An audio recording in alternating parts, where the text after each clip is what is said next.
Mari kita tidak sekedar bergereja dan beribadah, tapi betul-betul masuk dalam bilangan orang yang diselamatkan. Bukan cuma jadi orang Kristen, saudara. Sudah banyak yang ngaku Kristen itu. Mari kita betul-betul jadi orang yang diselamatkan. Sungguh-sungguh kita menjaga kehidupan kita, terus berbuat kebenaran, terus menguduskan diri, tanpa mengurangi standar Alkitab. Kita mengejar kualitas dan karakter ilahi seperti Tuhan Yesus.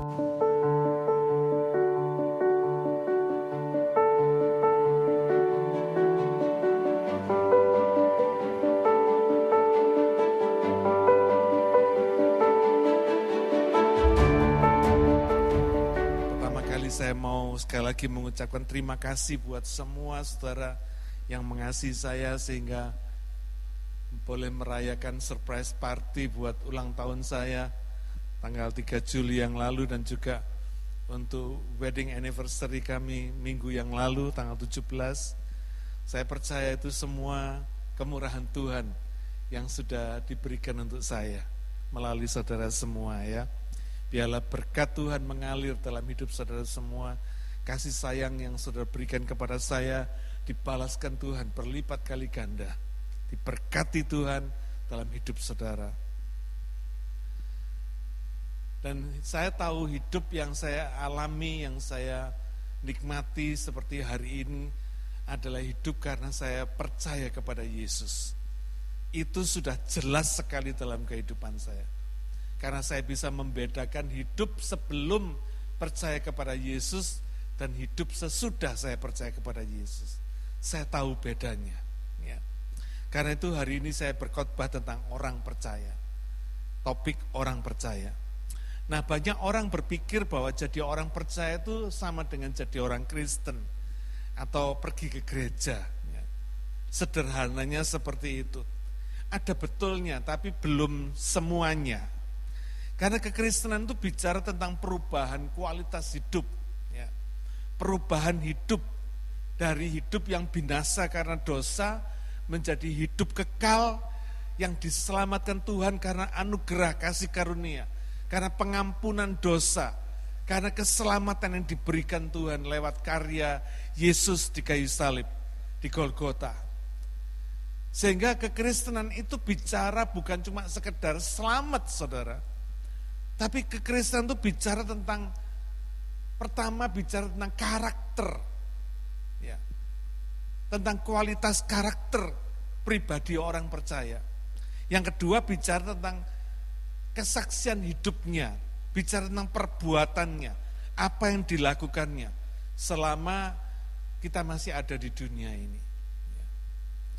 Nah, kedua hal inilah yang akan kita bahas dalam khotbah kita hari ini. Dari kitab Kisah Para Rasul pasal 5 ayat yang ke-12 sampai ke-16. Bagaimana kualitas karakter orang percaya itu. Yang kedua, bagaimana perbuatan orang percaya. Apa yang mesti dilakukan orang percaya dalam hidupnya sehari-hari. Ya. Nah, topik yang pertama, karakter orang percaya. Kalau saudara pelajari kitab Kisah Para Rasul pasal 5 ayat 12 sampai 16 ini. Ini satu perikop yang tidak bisa dipisahkan dengan perikop sebelumnya, yaitu ayat 1 sampai ayat 11. Nah, kalau saudara lihat di dalam Alkitab, perikop Kisah Para Rasul pasal 5 ayat 1 sampai 11 ini menceritakan tentang kisah yang saudara pasti tahu, terkenal sekali, yaitu kisah Ananias dan Safira.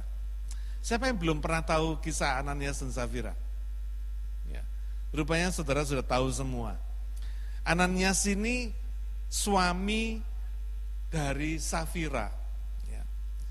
Mereka ini menjual sebidang tanah, tidak diceritakan di mana, tapi mereka menjual sebidang tanah, dan setahu istrinya Ananias ini menahan sebagian dari hasil penjualan itu, dan sebagian lagi dibawa dan diletakkan kepada di depan kaki para rasul. Sampai di sini kalau saudara perhatikan, ini orang hebat enggak? Ini orang hebat saudara. Mungkin belum pernah ada di antara saudara dan saya yang penjual properti kita dan kita berikan kepada Tuhan, betul? Ini orang sudah menjual propertinya. Dan sebagian ditahan uangnya, sebagian diberikan kepada Tuhan melalui para rasul ini. Ini orang hebat, saudara. Kalau mungkin pada hari ini dia termasuk jemaat kesayangan pendeta, kira-kira gitu ya.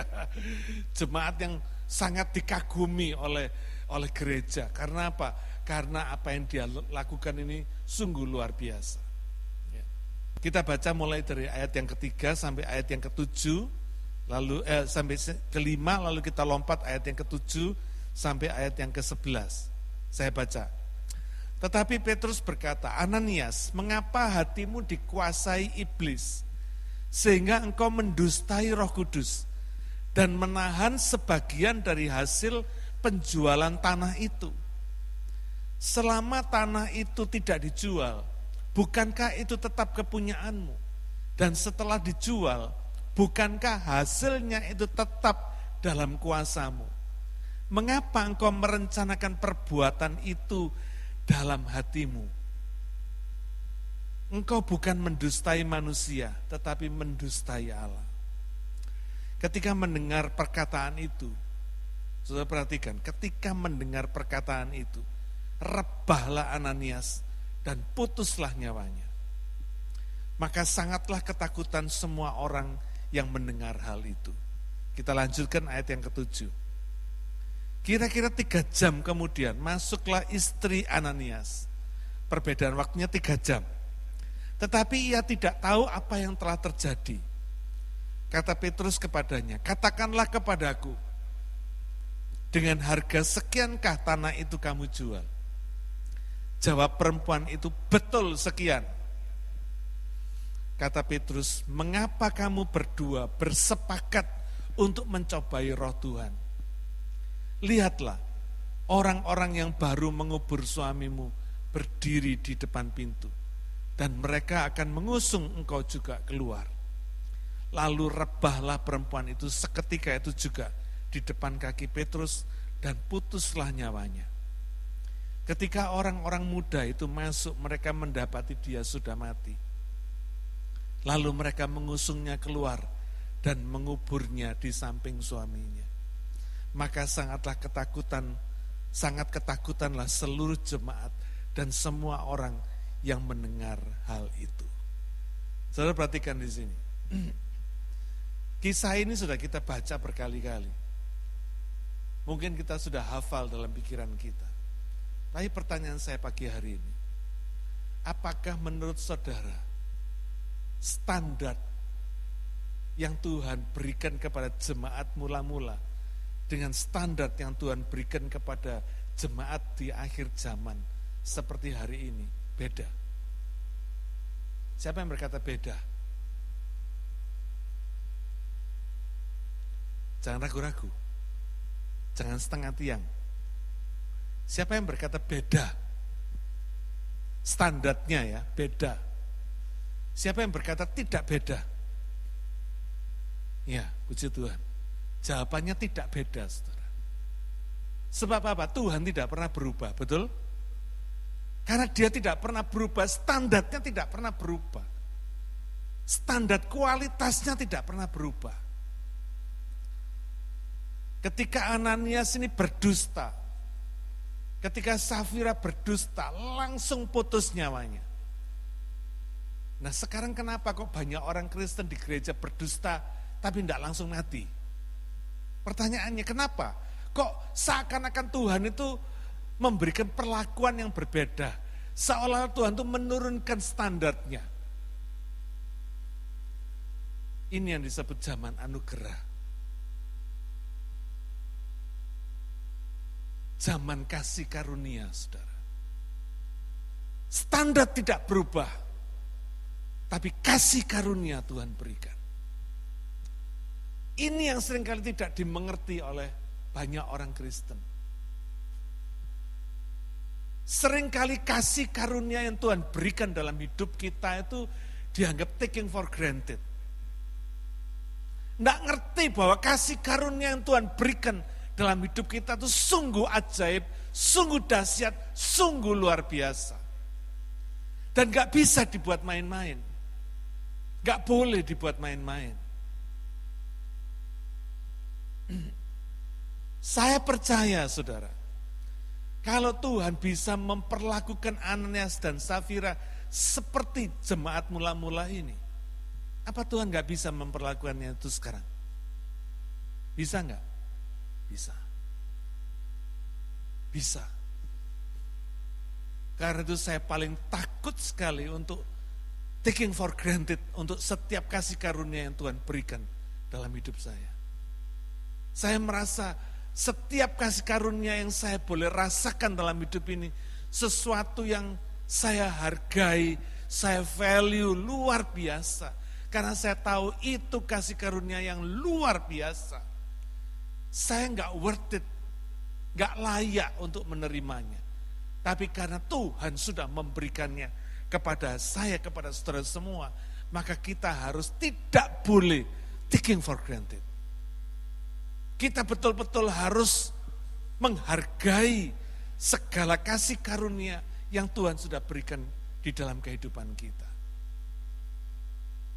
Kalau Tuhan perlakukan jemaat akhir zaman ini seperti jemaat mula-mula, saya nggak bisa bayangkan. Begitu kita bohong, begitu kita lip service, begitu kita basa-basi, nyawa kita putus, saudara. Ngeri nggak? Ngeri, saudara. Ananias dan Safira ini orang hebat, saudara.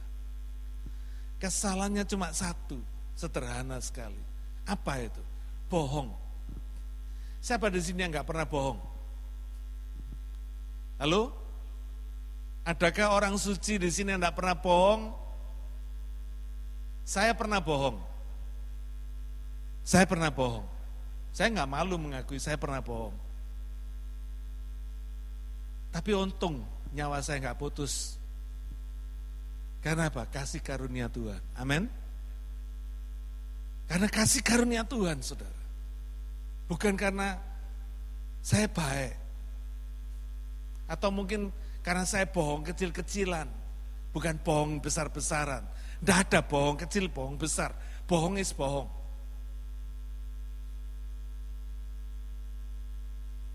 Jangan menyederhanakan dosa. Dosa adalah dosa. Tidak ada dosa besar, dosa kecil. Semua dosa itu besar, saudara. Amin. Mungkin kita pandang kecil. Bohongan biasa. Itu dosa kecil. Bagi kita kecil. Bagi Tuhan tidak ada dosa kecil. Semua dosa di hadapan Tuhan besar. Karena itu kalau Tuhan perlakukan seperti jemaat mula-mula ini, seperti Ananias dan Safira, bahaya kita. Karena itu biarlah kita itu boleh menghargai kasih karunia yang Tuhan masih berikan. Apa maksudnya? Tuhan itu panjang sabar supaya kita ini bertobat. Artinya kalau yang suka bohong jangan bohong lagi. Yang suka nggak disiplin jangan nggak disiplin lagi. Kalau suka meremehkan Tuhan jangan meremehkan Tuhan lagi. Saudara, Tuhan itu tidak bisa diremehkan. Gak bisa dipandang rendah. Tuhan itu mulia, saudara. Gak saudara pandang mulia, dia tetap mulia. Saudara remehkan, dia tetap tidak bisa diremehkan. Gak main-main Tuhan itu. Kalau dia penuh kasih karunia, janganlah kasih karunianya ini di taking for granted. Dimanfaatkan. Jangan mentang-mentang Tuhan itu baik, terus kita bisa sembarangan dia terhadap dia. Nggak bisa.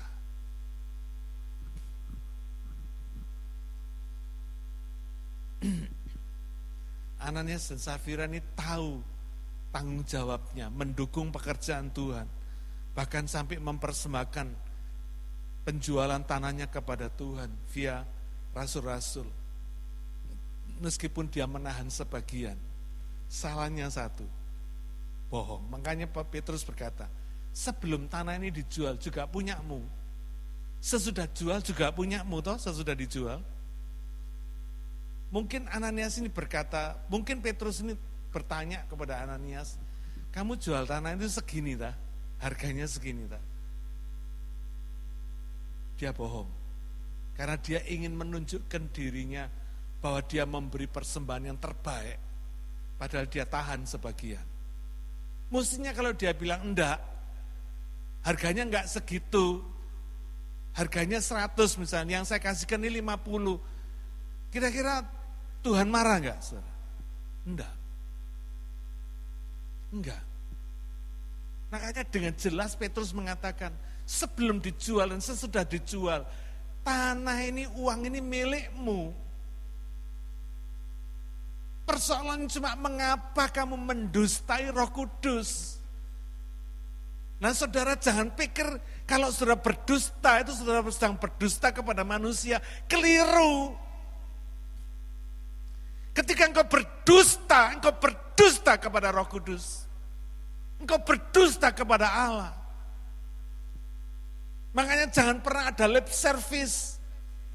Jangan pernah ada basa-basi dalam hidup orang percaya. Jangan pernah ada itu. Karena kita ini sedang basa-basi sama Tuhan. Tidak bisa. Karena Tuhan itu melihat hati kita. Amin. Tidak bisa. Kita mau lip service sama Tuhan itu tidak bisa. Kita tuh mending jujur sama Tuhan. Kebaikannya luar biasa. Amin. Jadi jangan pernah kita ini berdusta kepada Tuhan. Ananias dan Safira ini bersepakat berbohong. Ini kesalahannya. Makanya dalam ayat 9 Petrus berkata, mengapa kamu berdua bersepakat untuk mencobai roh Tuhan. Saudara, kita tuh seringkali nggak sadar bahwa apa yang kita lakukan, dosa yang kita lakukan, kita ini sedang mencobai Tuhan. Sedang nantang Tuhan, kira-kira gitu. Kira-kira begini saudara. Secara sederhana tuh boleh saya berikan gambaran seperti ini. Kalau gua mau berdosa, lu bisa apa sih Tuhan? Kayak gitu loh saudara. Ngerti ya maksud saya? Kalau kita tuh sengaja berdosa, kita tuh kayak seolah-olah ngomong, kalau gua sengaja berdosa, lu bisa apa sih Tuhan? Ngeri saudara. Tuhan tuh gak bisa digituin, gak bisa. Makanya melalui peristiwa Ananias dan Safira ini kita tuh diberi pelajaran besar sekali. Pelajaran yang membuat kita tuh harusnya kapok betul-betul. Bertobat betul-betul saudara.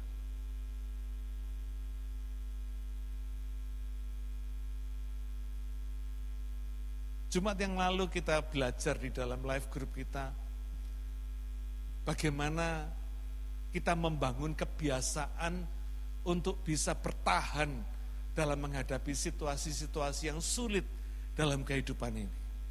Dan salah satu kebiasaan yang harus kita miliki, yaitu keep our lives clean. Menjaga hidup kita suci, menjaga hidup kita bersih. Ya. Itu salah satu kebiasaan yang harus dibangun. Kenapa disebut kebiasaan? Karena sesuatu yang memang perlu berulang-ulang, berusaha, dibentuk, diadakan, dilatih, dikerjakan dalam hidup kita. Bukan sesuatu yang langsung jadi semalam, enggak. Menjaga hidup kita bersih, menjaga hidup kita suci. Kenapa? Karena hidup ini tentang Tuhan. Amin.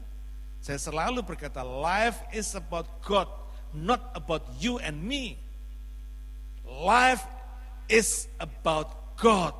Karena itu tidak bisa, hidup ini disembarangkan, tidak bisa. Kita boleh menyembarangkan yang lain tidak apa-apa, tapi jangan sampai sembarangan terhadap Tuhan. Sikap hati harus dijaga. Amin. Ya. Ayat yang ke-12.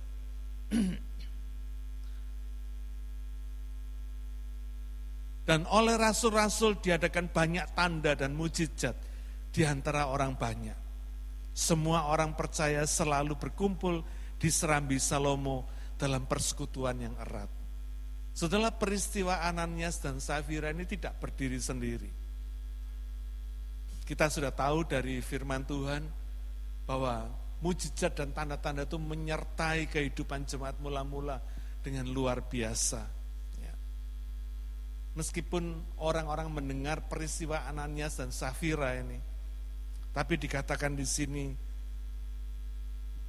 semua orang percaya selalu berkumpul di Serambi Salomo dalam persekutuan yang erat. Mereka bukan ketakutan terus meninggalkan gereja, enggak. Tapi mereka justru melalui peristiwa Ananias dan Safira, melalui peristiwa mujizat dan tanda-tanda yang dikerjakan oleh para rasul ini, mereka tuh makin mendekat kepada Tuhan, makin mencintai Tuhan, makin bersekutu dengan erat di Serambi Salomo. Kira-kira gambar sudah bisa ditayangkan? Sudah ya, tolong ditayangkan gambarnya. Ini Serambi Salomo, saudara. Berupa tiang-tiang ini. Ya. Gambar kedua. Nah, tempatnya mereka berkumpul itu di bawah tiang-tiang tadi itu. Ini mereka bersekutu ini di zaman gereja mula-mula. Gambar yang ketiga. Letaknya, kalau saudara perhatikan itu Solomon Porch, itu Serambi Salomo ini, di sebelah timurnya, itu tempelnya. Sebelah timur bait suci, ya, itu kelihatan di situ sekali. Jadi bait suci itu dikelilingi oleh Serambi Salomo, yang disebut Serambi Salomo, kolom-kolom tadi itu ya. Nah, saudara lihat di situ, jemaat mula-mula ini nggak punya gereja yang model seperti kita gini, gereja yang bagus gitu ya. Gereja yang menyenangkan, ada tempat parkirnya, ada toiletnya, lengkap semua, ada alat musiknya, semua ada semua. Enggak, tadi itu. Coba gambar yang kedua tadi, yang kedua.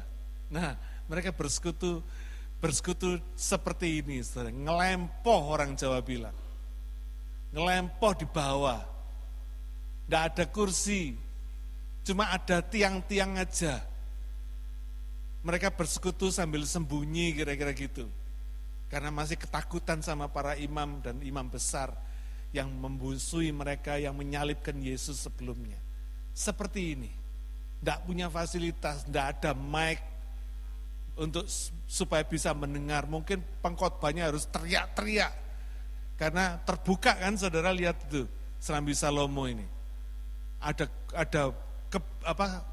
kebun yang luas terbuka, kolom-kolomnya juga terbuka, angin semriwing, kira-kira gitu ya. Orang Jawa bilang semriwing, pulang kebaktian masuk angin semua, kira-kira begitu ini. Coba saudara lihat ya. Tapi tidak adanya fasilitas seperti ini, tidak mengurangi kualitas persekutuan mereka, betul enggak?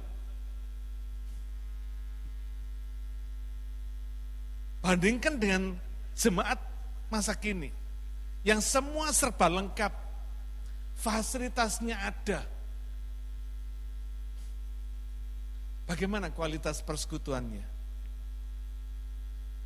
Bagaimana kebaktiannya? Apa pengaruhnya? Jemaat mula-mula dikatakan berpengaruh luar biasa kepada orang-orang di sekitarnya. Mereka sangat dihormati, nanti di ayat-ayat selanjutnya kita akan ketemu. Orang-orang takut kepada mereka semua.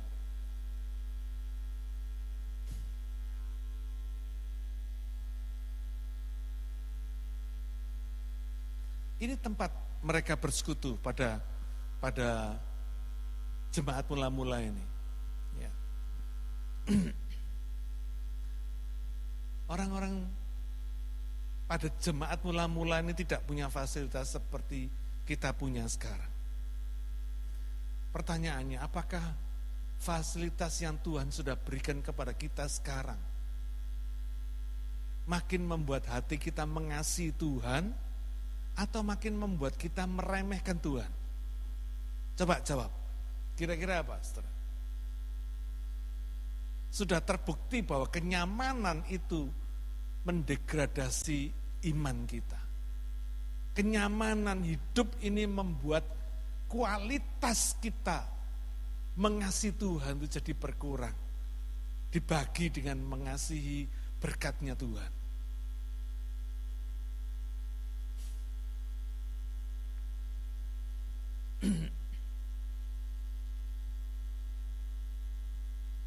Mari kita makin meningkatkan, makin kita bersyukur karena Tuhan sudah memberikan fasilitas yang begitu luar biasa dalam kehidupan kita ini. Mari kita, biarlah melalui fasilitas yang Tuhan berikan tadi itu, hati kita makin mengasihi Dia. Amin. Hati kita makin taat sama Dia. Kita makin memprioritaskan, mengutamakan Tuhan, mengasihi Dia. Ayat yang ke-13, orang-orang lain tidak ada yang berani menggabungkan diri kepada mereka. Namun mereka sangat dihormati orang banyak. Ayat yang ke-14, dan makin lama makin bertambahlah jumlah orang yang percaya kepada Tuhan, baik laki-laki maupun perempuan. Saudara perhatikan di sini. Ada orang-orang lain yang tidak berani menggabungkan diri kepada mereka. Pertanyaannya, siapa orang-orang lain ini?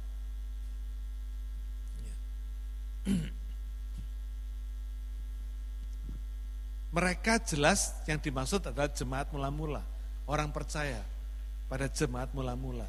Pertanyaan, siapa orang-orang lain ini? Orang-orang yang tidak percaya, atau kalau boleh dikatakan orang-orang yang tidak mau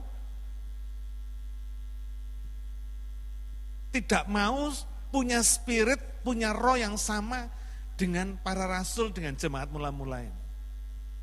Ya. Orang-orang ini mungkin orang baik, mungkin orang-orang dekat.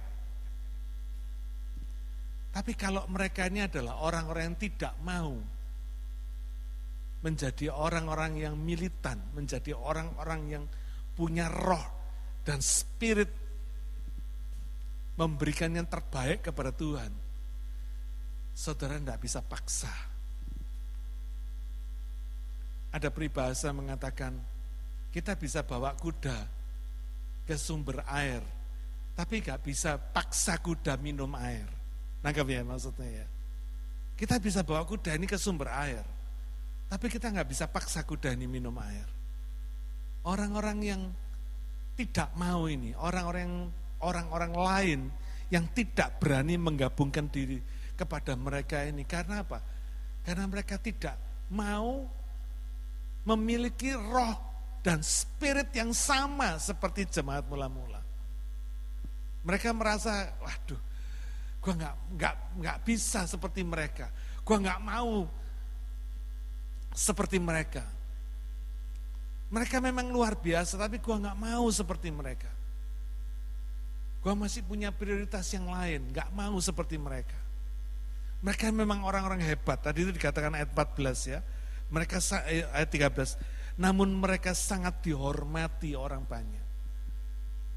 Saudara baik itu belum tentu mau diikuti orang. Orang itu belum tentu mau mengikut saudara.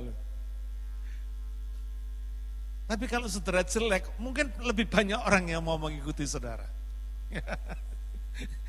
Termasuk diri saya sendiri dulu, saudara ya. Saya itu selalu memberikan ide itu bolos sekolah itu saya, saudara. Jadi kalau ditangkap kepala sekolah, saya pasti ditangkap duluan. Waktu itu saya merasa bangga. Kenapa? Saya bisa mempengaruhi teman-teman saya. Gak main-main loh, saudara. Bukan cuma satu kelas yang saya pengaruhi itu, satu sekolahan. Gila enggak, saudara?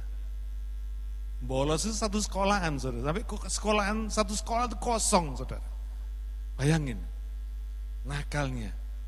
Jadi pengaruh jelek itu lebih banyak diikuti daripada pengaruh yang baik. Jadi saudara kalau jadi orang baik, jangan sakit hati kalau orang enggak mau ikut saudara.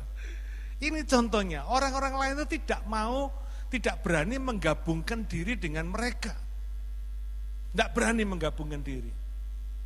Karena apa? Karena tidak mau. Tidak mau seperti mereka. Tidak mau. Nah, orang-orang sejati, orang-orang percaya yang sejati, peristiwa Ananias dan Safira ini tidak akan membuat mereka itu ketakutan, tapi akan membuat mereka ini makin bergairah untuk memiliki hidup dengan standar karakter dan kualitas seperti yang dikehendaki oleh Tuhan. Mereka tahu, oh standarnya Tuhan seperti ini. Bohong, amblas. Buktinya mereka tetap bersekutu dengan erat. Ini orang-orang yang sejati. Orang-orang percaya yang sejati. Jadi saudara jangan heran kalau ada orang-orang percaya yang bukan sejati. Orang-orang percaya palsu. Ada. Tapi ada yang sejati. Yang sejati tidak takut dengan kualitas, dengan standar yang sudah ditetapkan Tuhan. Makin bergairah. Saudara tahu enggak kenapa Tuhan itu membuat perbedaan? Semalam saya mikir-mikir, kenapa Tuhan itu selalu bikin perbedaan? Ya, saudara dulu sekolah, saingan sama satu sekolah, satu kelas, betul? Kenapa Tuhan itu bikin perbedaan? Supaya kita tuh bersaing, saudara. Supaya kita bersaing. Tuhan tuh spesialis membuat perbedaan supaya kita ini bersaing. Kalau ada sesuatu yang lebih, membuat kita tuh bisa lebih bergairah. Ya. Saya dulu pernah jadi juara 2 nangis. Kenapa? Karena saya kepingin jadi juara 1. Ada sesuatu yang membuat kita tuh terpacu untuk maju, saudara. Saudara kan nggak percaya, kenapa orang-orang itu, para pedagang itu tahu kalau dagang mesti ngumpul. Tahu ya saudara ya, pedagang emas mesti ngumpul sama jualan emas sendiri-sendiri. Pernah nggak saudara berpikir, kenapa mereka itu kok ngumpul sama pedagang-pedagang yang sama? Jualan kain ngumpul sama orang yang jualan kain. Dulu saya berpikir, kan ini tambah bersaing toh. Makin ngumpul makin bersaing toh. Mereka makin senang karena ada saingan, mereka akan terpacu, saudara, makin maju. Saudara, banyak orang Kristen itu tidak berani maju, tidak mau maju. Kalau ada yang lebih baik, dirasani, digosipin, jilat pendeta. Ada saudara. Kalau ada orang Kristen yang rajin ke gereja, cari muka. Ada yang seperti itu. Tapi seharusnya enggak. Amin. Seharusnya kalau kita lihat ada orang yang lebih bagus dari kita, kita kejar. Dia bisa, kenapa saya nggak bisa? Saya harus bisa lebih dari dia. Ya. Rasul Yohanes di Pulau Patmos, dia menyampaikan nubuat tentang apa yang akan terjadi menjelang kedatangan Tuhan Yesus yang kedua kalinya. Wahyu 22, ayat 10 sampai ayat yang ke-12. Perhatikan ini, saudara. Lalu ia berkata kepadaku, jangan memeteraikan perkataan-perkataan nubuat dari kitab ini. Artinya apa? Jangan diam. Jangan ditutup, beritakan. Sebab waktunya sudah dekat. Barang siapa yang berbuat jahat, biarlah ia terus berbuat jahat. Barang siapa yang cemar, biarlah ia terus cemar. Dan barang siapa yang benar, biarlah ia terus berbuat kebenaran. Barang siapa yang kudus, biarlah ia terus menguduskan dirinya. Sesungguhnya, aku datang segera, dan aku membawa upahku untuk membalaskan kepada setiap orang menurut perbuatannya. Ini jawabannya. Kenapa hari ini Tuhan masih memberikan kasih karunia? Tuhan masih panjang sabar, masih memberi kesempatan.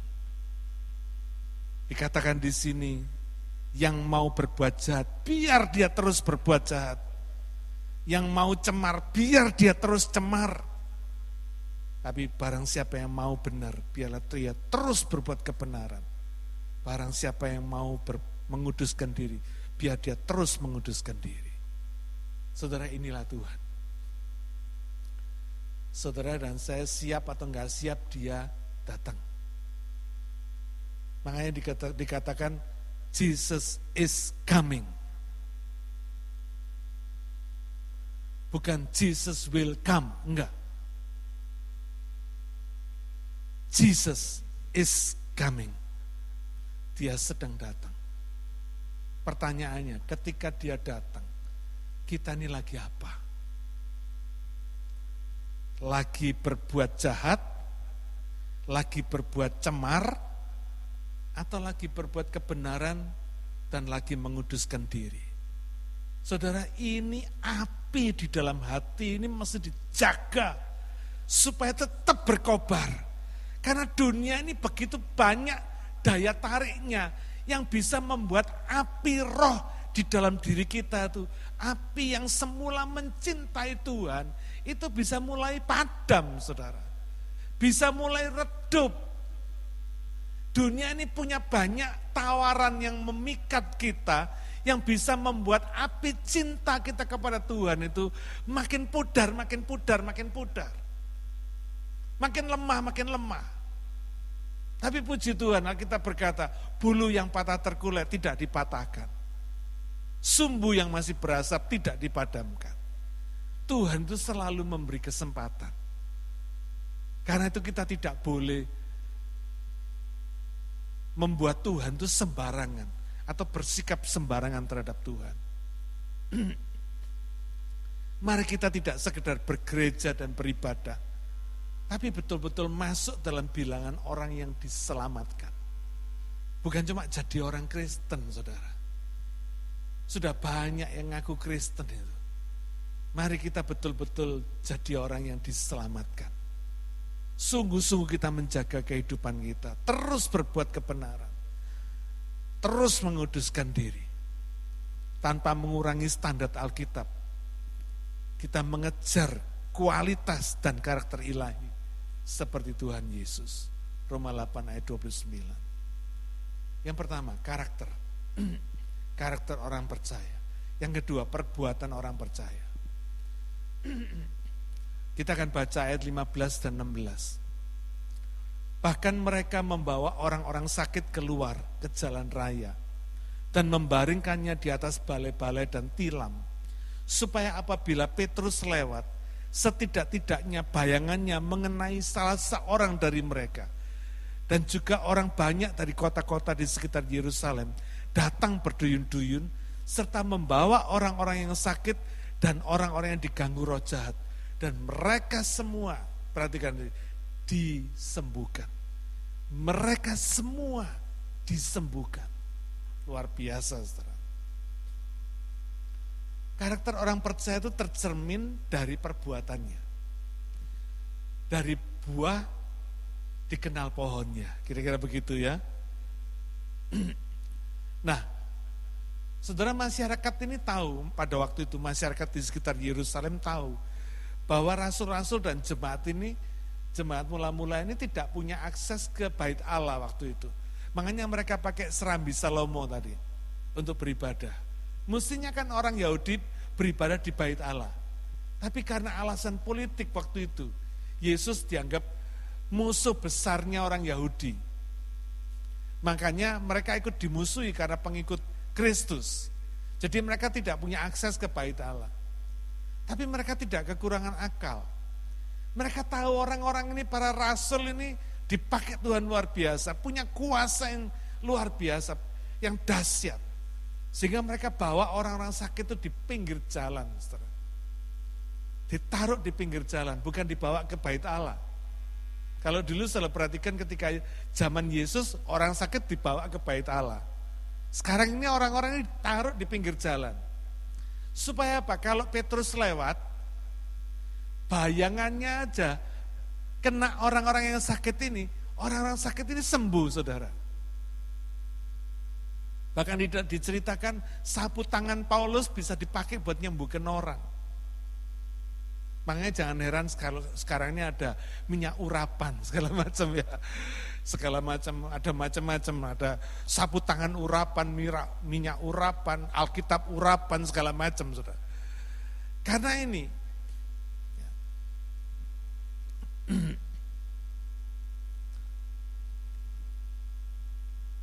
bahkan orang-orang di sekitar Yerusalem dikatakan di situ datang berduyun-duyun membawa orang-orang sakit dan yang diganggu roh jahat dan mereka semua disembuhkan. Artinya tidak ada yang tidak disembuhkan. Semua disembuhkan. Wah, luar biasa ya. Sekarang bayangin kalau saudara jadi rasul-rasul pada hari itu.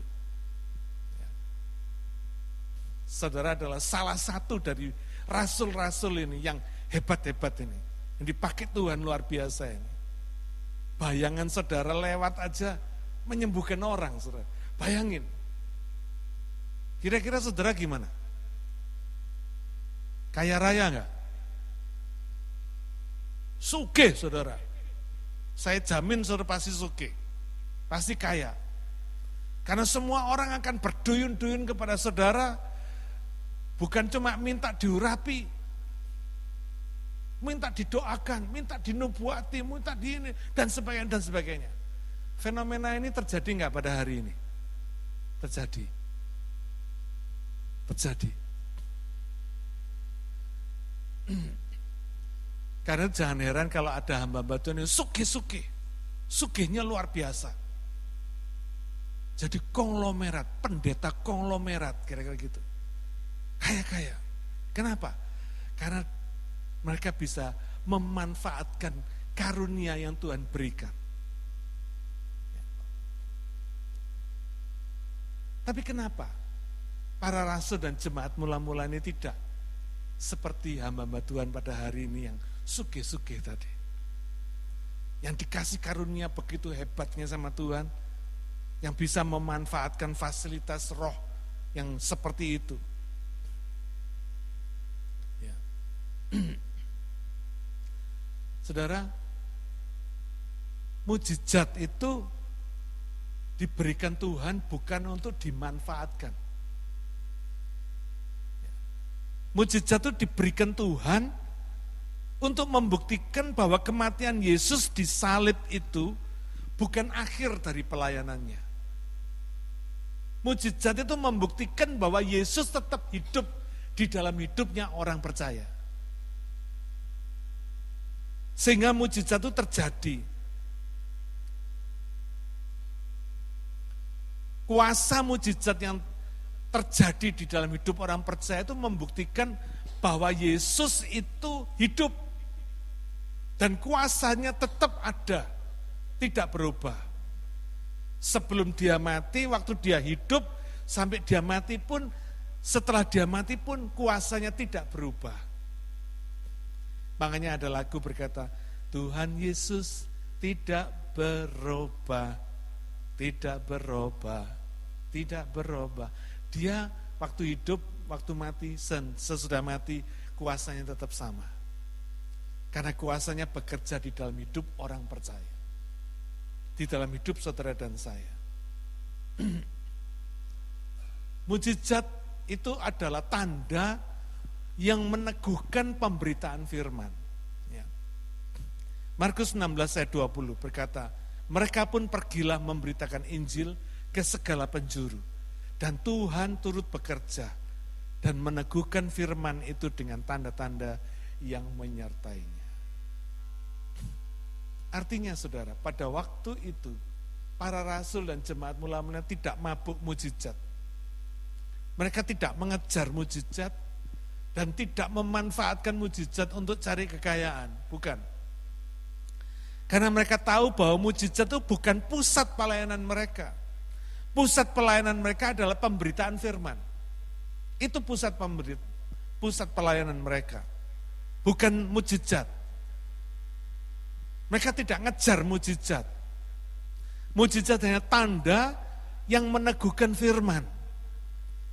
Dan firman itulah pusat pemberitaan, pusat pelayanan mereka. Yaitu Kristus. Saudara harus ingat bahwa mujizat itu cuma salah satu karunia. Salah satu karunia roh yang bisa ditiru sama setan.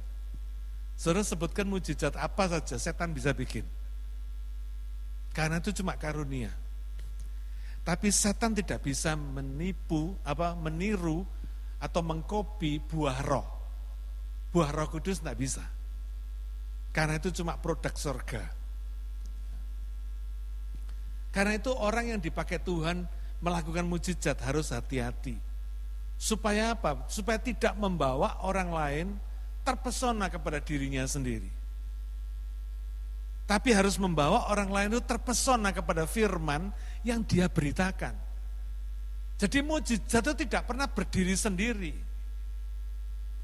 Kalau sampai mujizat itu berdiri sendiri, artinya kita itu menjadikan diri kita yang dipakai Tuhan untuk membuat mujizat ini jadi berhala, saudara. Bahaya ini. Bahaya. Makanya meskipun saya mengalami mujizat berkali-kali dalam hidup ini, saya selalu tidak memisahkan mujizat dengan firman. Karena mereka harus tahu bahwa mujizat yang terjadi dalam kehidupan saya itu ada firman-Nya. Itu karena ada dasarnya, ada alasannya, yaitu firman Tuhan. Sehingga membawa orang ini bukan kepada orang yang pembuat mujizat, tapi kepada firman yang mendasari mujizat. Firman yang menjadi alasan terjadinya mujizat. Ini bahaya, saudara.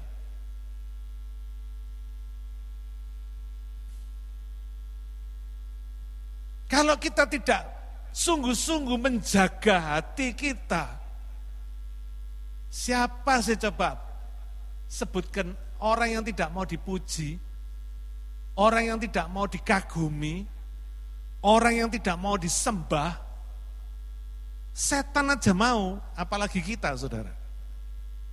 Makanya mesti disiplin kita.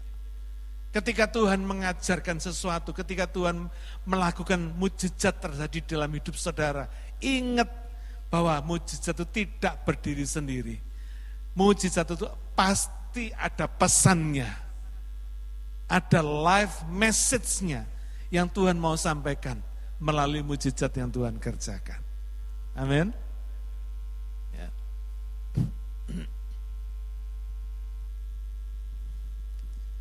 Otoritas mujizat tidak boleh berhenti sampai mujizat, tapi otoritas mujizat harus diganti dengan otoritas firman. Nangkap ya saudara ya? Ini paling penting. Sebab kalau hanya kita berhenti sampai pada otoritas mujizat, maka diri kita akan jadi berhala. Nanti orang akan mengenal kita sebagai spesialis pembuat mujizat. Bahaya ini, saudara.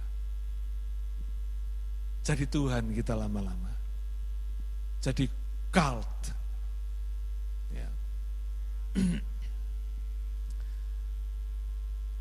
Meskipun bagi manusia, nah sekarang saya mau jelaskan pada saudara makna dari mujizat. Meskipun bagi manusia mujizat itu suatu hal yang supranatural.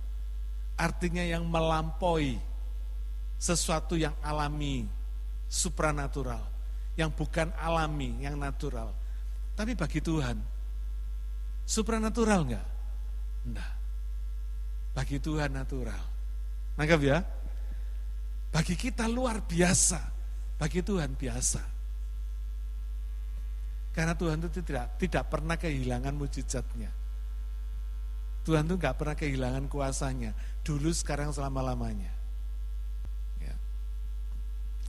Karena itu bagi setiap kita yang percaya, ini menarik saudara. Bagi saudara dan saya yang percaya, kita tuh harus siap masuk dalam satu kehidupan yang supranatural. Masuk dalam kehidupan yang ajaib. Dibawa Tuhan dalam kehidupan yang ajaib, saudara. Makanya kalau saya selalu cerita bagaimana saya mengalami hal-hal yang indah dalam kehidupan ini, saya ngerti sebetulnya itu Tuhan sedang mengerjakan sesuatu yang ajaib. Karena kita sedang dibawa oleh Tuhan masuk ke dalam dunia yang supranatural ini, yang bagi Tuhan tetap natural. Saya mau jelaskan nanti ya, supaya kita ngerti. Dimensi supranatural ini bagi kita, bagi Tuhan natural, biasa. Saya ambil contoh gini, saudara pernah nggak nunggu orang di mobil? Nunggu suami, nunggu istri saudara di mobil. 5 menit, 10 menit, 20 menit, 30 menit, pernah nggak? Saya sering. Tapi tidak pernah ketika saya nunggu orang di mobil, nggak pernah saya berpikir gini, dia jadi ikut nggak sih? Ngerti ya? Karena saya tahu orang ini pasti ikut, cuma beler. Tahu yang beler ya? Bahasa Jawa beler itu. Lelet. Ada nggak orang yang begitu? Yang mau berangkat gelibet aja muter terus nggak pergi-pergi. Harus digiring kayak bebek. Ada yang begitu saudara. Tapi ketika saudara menunggu orang yang seperti ini, saudara pasti nggak akan berpikir, dia tuh jadi ikut nggak sih? Dia jadi pergi nggak sih? Enggak kan? Saudara biarpun ngeselin, hati saudara kesel, aduh lamanya.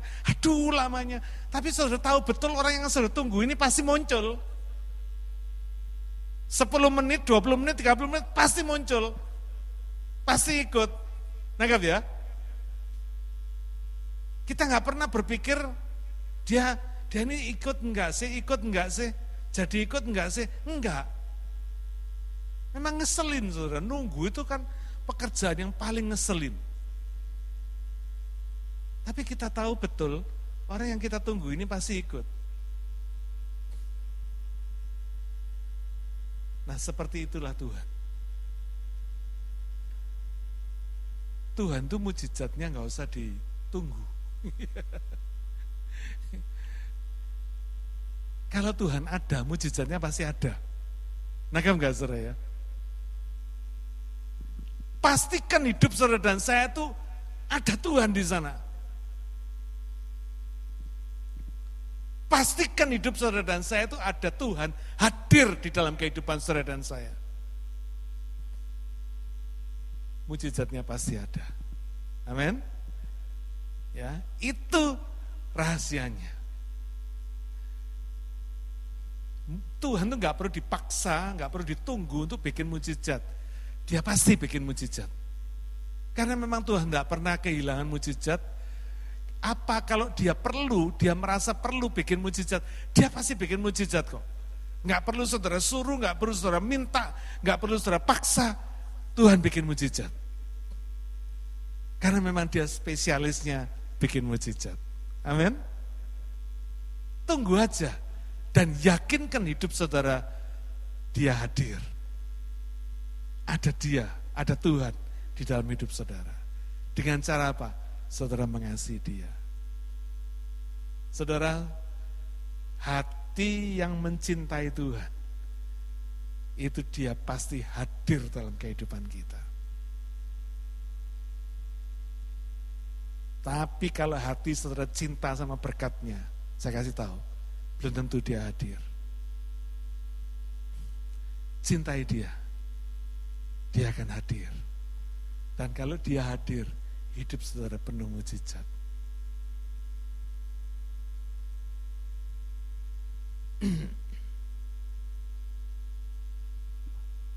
Mari kita bangun karakter kita sebagai orang percaya. Apa yang terbaik yang bisa kita lakukan sebagai orang percaya? Mari kita siapkan hati. Mari kita siapkan berapa banyak orang yang bisa dipengaruhi lewat keluhuran karakter kita, lewat kebaikan karakter kita. Seberapa banyak orang yang bisa kita bawa kepada Tuhan. Kepada siapa kita bisa beritakan firman kepada Tuhan. Mari kita ajak. kita bawa dia kepada Tuhan. Amin. Mari kita berdoa. Bapa Surgawi, kami bersyukur kepadamu. Kami berterima kasih oleh karena Engkau Tuhan sungguh luar biasa. Terima kasih ya Bapa untuk kasih setiamu yang begitu dahsyat dalam kehidupan kami. Kami percaya Engkau Tuhan yang selalu mengasihi kami dan selalu memberikan kasih karunia atas kami. Sehingga Engkau Tuhan yang selalu sabar terhadap kekurangan-kekurangan kami. Bapa, ampuni kami semua. Kalau kami sering kali memandang remeh Engkau, Tuhan ampuni kami. Biarlah kami mau terus hidup sesuai dengan kehendak-Mu. Meteraikan firman-Mu dalam hati kami semua, supaya kami selalu ingat dan kami hidupi, kami lakukan dalam hidup kami sehari-hari. Terima kasih Bapa. Urapi kami semua, meteraikan firman-Mu, dan biarlah kami boleh hidup oleh karena firman. Dalam nama Yesus kami berdoa.